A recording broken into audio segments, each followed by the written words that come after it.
Joshua, tell me about your campaign. Tell me how's it going? What are you doing? How's things going? Pretty good. I got a lot of events coming up here. We're doing some Meals on Wheels next week. I'm going to go to the Oktoberfest out at Okay. What is that? The Rotary, I guess, today. Oh, the Rotary, and then, okay. Yep, and then the Noon Rotary has asked me, and I think Brett will be there as well, to come talk. That's the closest thing I think you're going to get to a debate between the only place two of the both are going to kind be of the a same. closed session thing, but just for them, yeah, right? but I guess it's the only place you're going to see both of us together, I think, probably. Sure. And then that's, I think, the last Tuesday or the 26th or something like that. I have to look at my notes. But okay, sure. And then just trying to get to as many events out downtown. I asked people, I'm going to be over at the Kentucky Ridge, talking to them, talking to the JCs a bit. And you're a member of the JCs. I am not anymore. Because you age out. Are you too 40? Old? I was going to say I'm too old. I never joined. But I'm too old too. Yeah, I'm 43. I'm 40, but I do. I'm still, I'm still kind of like a mentor to them and that kind of stuff and help out. So, sure. But and then just being around town, my yard sign should finally come in on Monday. So. I was going to ask about that. I'm seeing some Brett Shoneman signs out and about. I'm waiting for some. I had to wait until the funding came through, and and everything, and got them ordered, and so they're going to come in. They're FedExing in, so they should be here Monday. So you start seeing them pop up on Monday. Okay, good. Yeah. So we're going to have a race here. Every indication I'm hearing is that this is going to be a tight one. I think so. Yeah, but and I wish both of us well. I mean, right. I'm, encourage people to go vote for someone. Don't vote against the people. Vote for someone. And just go vote. But Brett and I agreed from the very beginning that we weren't going to run a negative campaign. Right. We were both going to just run on our merits and just say this is what I'm at, and then let people decide. And that's okay. Yeah. He mentioned you guys had chatted at a council meeting. Yeah, we've only ever actually talked once, but that was good enough. We were seeing people. We have a lot of friends in common, but we're not technically really kind of we never really hung out together or anything. So, but we don't wish ill will on either of us. Right. I think So then I'm going door to door, knocking on some doors and talking to people and just seeing what people are interested in. So you've done some door knocking. I have, but I've done a little bit, just kind of practice and get the spiel down a little bit. It takes a little bit of time, right? And now I got some data on some. I'm going to do some focused door knocking a little bit more and talk to people and.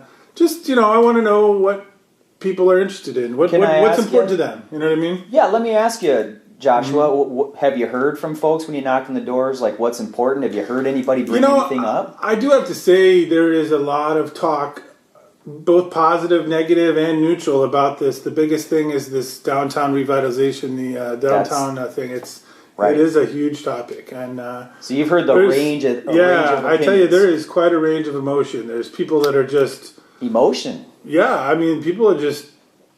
It's definitely an emotional issue. They really for a lot spill of people. forward with their thoughts. They do, yeah. They're not shy about talking about it, but some of them have been very, very positive, and some of them have been very, very negative. And most people are kind of, wait and see a little bit at it and things like that. Yeah, this was coming up later, but since you brought it up, I might as well ask: Have you read the entire five? It's a five. I call it the 5-point plan. Yep. And there's the parking ramp, the arena, the mixed use building, and then the pavilion, and then what am I leaving out? The hotel is the biggest piece. The big one, yeah. The big one. Finally, the hotel. We've been hearing about it for over 2 years. Yeah. So can I ask, kind of, where are you? Do you have it's a difficult issue. There's a lot of pieces, like you said. A lot of moving parts, and this is the way I'm looking at it. I think they have a good plan laid out, and if it does happen, I think it'll be a great thing for Mason City. I have some concerns that I've looked through I've read everything I can find on it, and I feel there's still some unanswered questions. I don't know if they are answered, they're just not published, or whether some questions. I think there's a lot of questions as to, if everything goes exactly like plan, I think it's a good plan, and if everything goes exactly to plan, it'll be great. But I still see some potential gotchas in there. You know what I mean? Like, what if A doesn't happen? What if B, like for example, I mean, hey, if the hotel goes in and it's a great thing, it'll be great. But technically, there's no dotted line. I mean, technically, what if it doesn't happen? What are the taxpayers going to end up paying? Right now, technically, they're not paying for anything, right? In theory. You know what I mean? $7 million from the state, that's got to come from somebody. Right, but I mean, in theory, there's no like tax increase to pay for it or something, or out of the general fund or whatever. In theory, I think what and if everything goes perfectly, right, absolutely. Right. But what happens if the hockey people don't raise $2 million? You know what I mean? What happens if what I mean? What if the $7 million doesn't come through from the state? Well, but that should be a slam dunk, though. I think that, from what I understand. I think we're going to get it, but there's always that chance we won't because they didn't just give it out. We're still waiting until March. I understand. Plus, Marriott, where's Marriott Hotel? They're not signed off. We've got a hotel. We've got a hotel under construction. They tore down Clarion, and boom, the Hampton's going up just like snap your fingers. But the Hampton will be a lot smaller than the Clarion was. Okay. Yeah. So there will be less rooms there. I always thought the Clarion was a great for a great convention space, right. A hotel convention, and we're losing that. Yep. Maybe the arena can pitch in on some of that. They hold a convention, I think so. It's needed. I think, and I'm hoping this Marriott. I haven't really seen the full spec of it yet. Whether it's got to have some convention space in it a little bit. Yeah, I don't know. I think you've raised some good points though, Josh, and I think you've done a little homework. Yeah, if everything goes exactly to plan, this will be great, and this is the kind of thing that potential people that are going to move to town will be like, hey, this right. this is a viable town. This is good. But boy, seems to be a lot of gotchas, and I'm just not sure what happens if. I don't know that that's been answered. Right. And maybe someone has the answers. Maybe Alex knows. I don't know. Maybe I'm hoping somebody knows what those answers are. If Alex they have not been right. If he doesn't know, if Alex Kuhn doesn't have the answers, nobody does. But that's what I'm saying. Is that I think it would be nice. I think everybody should know what does happen. He's the point, man. I agree. We should be positive and think it's going to happen. But sure, what if? Well, I think, and then you touched on a point that leads me a segue into the next point, Joshua. What are the important issues facing Mason City at this time? And before you answer, let me just say, you touched on getting folks to move to Mason City. And I read off a list of items to Brett yesterday. One of them was population loss. We've had a steady decline over the past, several, maybe 10 years even. We've lost population in Mason City. And just a quick rundown you might pick from would be jobs, crime, amenities, quality of life, the gateways into the community. 3 of the 4 are less, maybe not up to par. I'm not putting words in your mouth here. Protecting and growing the tax base, building a sense of community, of course, population loss, and then, of course, the industry thing. But what would your list be like? That is definitely a tough question as well, because it's one of those mysteries that if somebody had it figured out, everybody would do it, and you know what I mean. And it would be easy. It would be an easy. Hey, this is all you have to do is A, B, C, D. Not asking you to solve them, but I know. What's your list of the biggest concerns in Mason City? What are your top 3? My thing is, I think we have a lot of jobs here. I know that I see a lot of jobs that aren't getting filled here. I know that we've had some really good. I work at Curry's. I'm a programmer, and.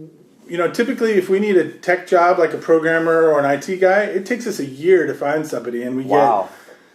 I mean, for a good paying IT, that individual to town. Sometimes, but I mean, it'll take a year to find 3 people to interview. You know what I mean? It's tough. It's not like we put out a job and there's 50 people from all over the country dying to come here. You know what I mean? And so it's tough. So that's why I think the jobs in town, there are lots of jobs, but I think there's a lot of jobs that just aren't getting filled out there because. The governor said that last week. He says we're not training our workers adequately. And I honestly think that we have a marketing problem. I think a lot of the marketing we do is casual. If somebody mentions us in the newspaper, they do, and we tout it good. But I think it's an Iowa problem in general. Point. It's an Iowa problem in general. I moved here from Detroit, but it was almost by happenstance. I didn't move here because, I'm moving to Detroit. Oh, okay. I moved here from Detroit. I was an independent contractor at the time, and I got the contract to do some robotics work at Curry's. Okay. And I fell in love with Iowa, fell in love with Mason City, and decided to stay here.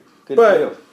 It was by happenstance, really. Sure. Meaning, too many people around the country think Iowa, and they think corn, and they think boring, and small towns, and etc. Right. And we haven't done enough to sway them from that opinion, say, hey, look, I would love to see something like a commercial or something that says, hey, look what we have in Iowa, robots and speedways and technology, tout some of the technology we have here, the lower cost of living we have here, this is a great place to raise your kids kind of place. I don't think we do that. Just as a citizen, I might even throw onto that list, just as a suggestion, is just a citizen, if you got elected, I'd take a peek at that masoncity.net website. It's so boring and lame. There's nothing on there. It doesn't talk about... It's very quiet. There's nothing. There's no pictures of barely anything. I mean, that's our first line of defense. Is you Google Mason City, you go to the town's website. And you see brown and you go, it's just... I've seen some other ones that are great. Well, Clear Lakes is nice. Yeah. I mean, even if we had something Decora's like got a great one. I mean, there's a lot of little towns. Charles City's got a better website than we do, and I don't know what it looks professional. I give you that, but it's puts you to sleep. And it's got information on there. But talking about the marketing, the way you find stuff on there, you have to go 3 levels deep and up this level and down this level. And so, once you know where it is, it's not that bad. But food for thought if you get elected. No, I agree.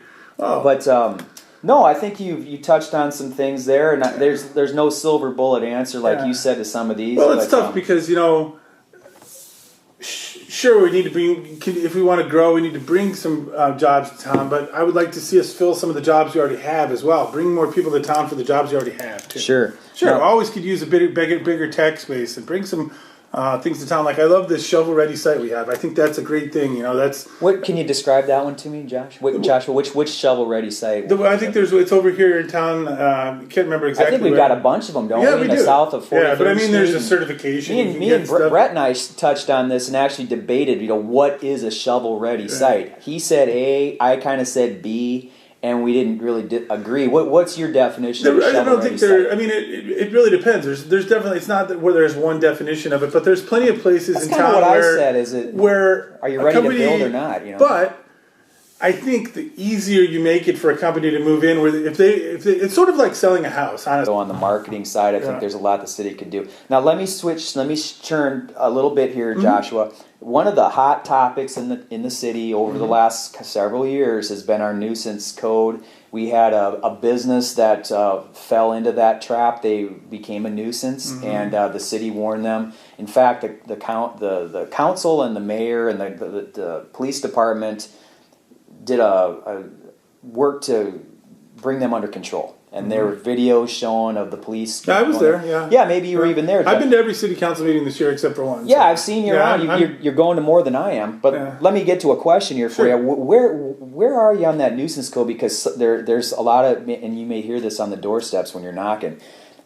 How legal is that? How enforceable is it? Is it a great idea to blame a property owner when someone leaves and then they cause trouble 2 blocks away? What do you think? That is a complex issue too. Unfortunately, I think a lot of the stuff started last year and it kind of snowballed. And unfortunately, and this isn't specific to Chopping. Yeah, I know. This is citywide, anywhere in town. It's one of those laws of good intentions. It's one of it has good intentions. Mr. Kuhn has good intentions. Sure, no question about that. And I said this isn't technically this isn't cutting edge legislation. There's precedent all over the country now. The legal precedence of it is still debated. It's fairly new. I mean, it's almost half and half from what I've seen. There's been a lot of legal contentions that have gone against it, but there's also ones that have gone for it, and it is a very, very tricky issue because where did those people come from? Can you really track them back to that place? You know what I mean? Because they're within 1,000 yards. I mean, did they try to go in there and then they were rejected, and so now they're just there, or did they actually go in, get drunk, and come out? I mean, really tell the difference between those? And is it always alcohol-based, or is it just bad intentions? Somebody leaves a party, and maybe they didn't even drink, and there's a fight at the corner. Seen plenty of vandalism and stuff that wasn't alcohol-related. I'm sure a lot of it is. Let's not kid ourselves. So this item's on, and I didn't ask Brett about this because I'm just going how our conversation's going, and I think you've had some really good answers, but... We didn't touch on the nuisance code thing, but obviously you agree it's a complicated thing. I think the reason why it's complicated is because law is easy if it's cut and dry. Meaning, don't kill people. I mean, that's easy. Let's make legislation. We all agree on that. But then we say, don't be a nuisance. Well, all right there. What is a nuisance? You know what I mean? What is your fault? What is my fault? What is the city's fault? What is the person? When do we take personal responsibility into account? And then we start to try and legislate gray area. Right. So that's an excellent. I think you really touched on something, because isn't it just the police's job to find someone broke a law?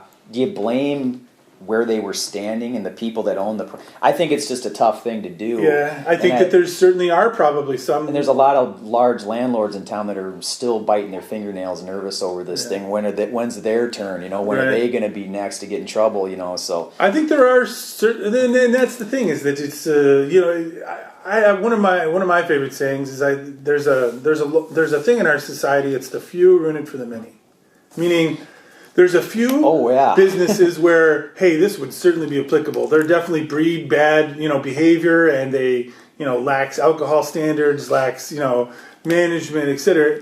And they certainly breed those types of people. Right. But so then we say, because there's these few bad apples, we're going to make laws that apply to everybody, and then.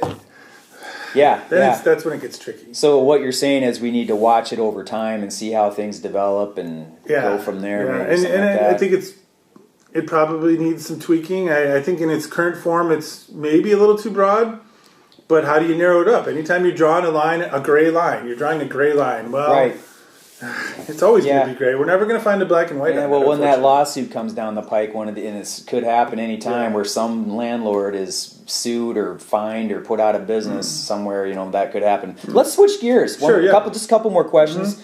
We don't want to be in here all day, but what excites you about Mason City? What's the positives? What do you feel like? Well, like I said, I moved here from Detroit, and I fell in love with Mason City almost immediately. I really did. To me, I'm a transplanted city boy. I mean, Mason City is the smallest place I've ever lived. Sure. But it's not too small for me. You know what I mean? I got what I need here, and the people, I tell you, I've lived all around the country. I've lived in Arizona, South Carolina, New York, Boston. I've lived in France. I mean, I've lived you see what real crime is. This is kind of small time. I've lived everywhere in all kinds of different places, and I just really loved the people here. I just think that Midwest people and Iowa people and even Mason City people in general just tend to.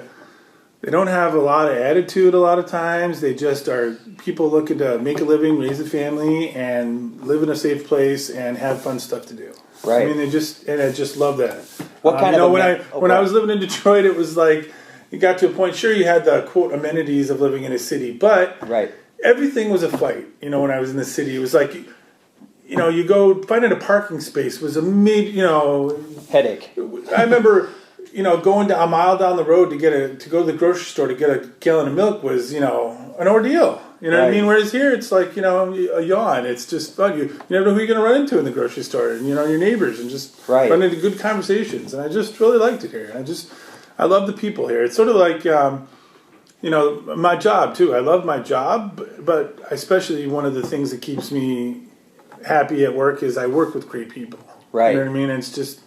Yeah. How's things going at Curry's, by the way? I heard there's, not to put you on the spot, you don't even have to answer this, but I hear there's a union effort going on out there. But that happens, I think that happens regularly. Okay. I think you're right about that. I think in the 14 years I've been, I've heard about it, and I wouldn't necessarily hear about it. Sure.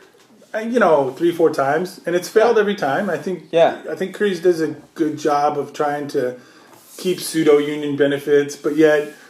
try to make a profit, and a lot of the stuff is getting more and more dictated by further and further away. As being a part of a big conglomeration. But again, there's great people in charge. Sure. And they really do their best business wise. They're doing great. I mean, usually there's a slowdown this time in the fall and the winter, but there really hasn't even been a slowdown. I mean, That's business good news. is good. So I mean, they're stable and. Business is good. So that's great to hear. Well, Joshua, I don't really have any other questions for you. I think you've given a great interview, and certainly glad to see a person of your caliber, and even Mr. Schoeneman running for office. I think you're both good guys. I think we'll be in good hands in Ward 3, no matter who gets elected.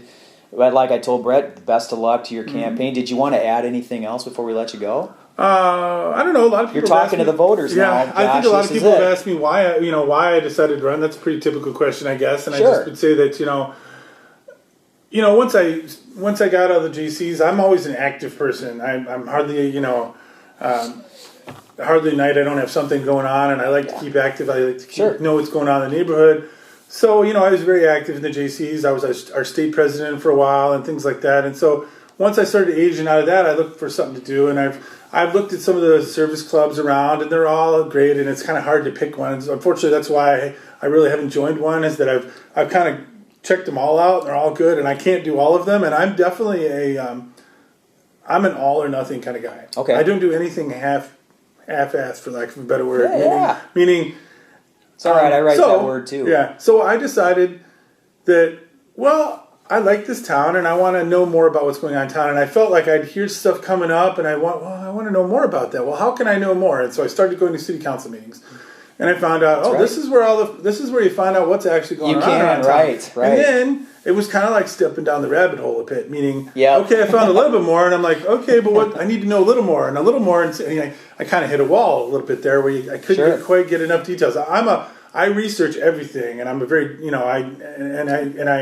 so I was like, and then when I heard Gene wasn't going to run, I decided, well, maybe I can get more, or maybe, I can learn more by getting out of the council, and then I thought, well, am I going to get along with these people, or what would I bring to the council? And I think that I think I'm a good middle road where I've lived here for quite a long time. I've lived here 14 years, but I'm not a native Iowan, which I think kind of brings a little bit of outside perspective. Experience, right? But yet I've been here long enough to know what about this town and things like that. So I think it's kind of I think of it as an advantage, Now, and like I said, I think I like the way the town is heading in general, but I think that there's been a few kind of concerns that I don't think were kind of adequately addressed, and so I think I kind of would fill a little bit of that niche. I ask a lot of questions. I research everything.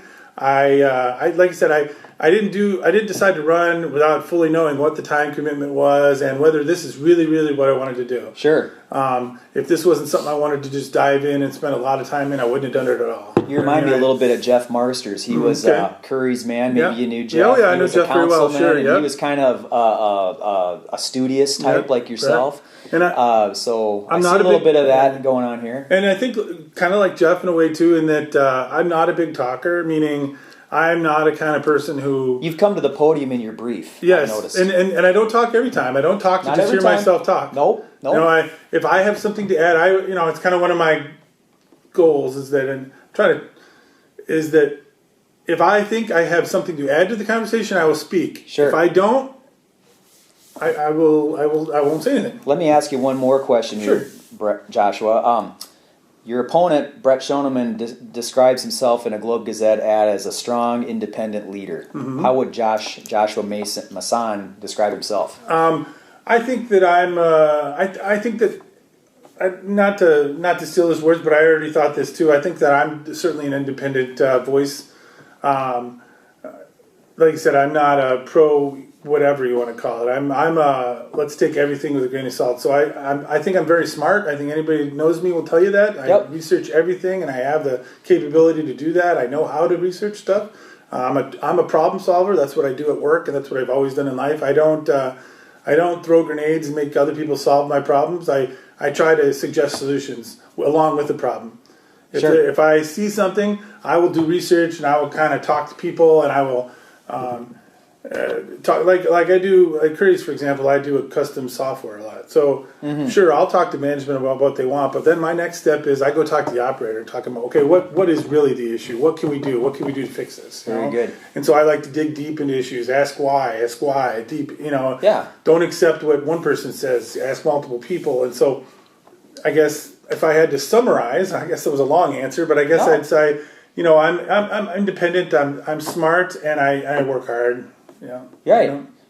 Well, those are good qualities. And I'm committed, meaning like I said, I'm an all or nothing kind of guy. You know what I mean? And that's what I do.